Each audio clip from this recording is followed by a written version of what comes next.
আমার গবের বান্ধবী যখন স্কুল টিচার হয়। যাক, অবশেষে টিচার তো হতে পেরেছি। যাই, নিয়ে নি ক্লাসটা। Good morning class. Good morning good morning good morning good morning. সবাই বসো বসো বসো। আচ্ছা, প্রথমে তোমাদের রোল কলটা করে নি। Pakhi Sarkar, yes ma'am. Riya Mondal, present ma'am. Puja Das. Yes ma'am. প্রথমে কোন ক্লাস নেব, কোথা থেকে শুরু করব, কিছুই তো বুঝতে পারছি না।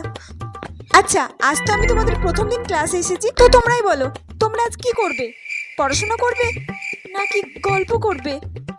তোমরা যেটা বলবে সেটাই করাবো আমি আজ। ম্যাম তাহলে অঙ্ক করা। অঙ্ক? ইস, অঙ্কে তো আমি একদমই কাঁচা। কি করব? আমি তখন কিছুই পারবো না। আচ্ছা ঠিক আছে ঠিক আছে, তাহলে আমি তোমাদেরকে আজকে অঙ্কই করাবো। আমি তাহলে প্রথমে তোমাদেরকে কিছু প্রশ্ন করছি। এই তুমি বলো তো, 5 আর 7 কত হয়? তো সোজা ম্যাম 12 হয়। 12? ইস, ঠিক বললাম না ভুল বললাম, আমি তো কিছুই বুঝতে পারছি না। কি করব, একটু বলে নি। 7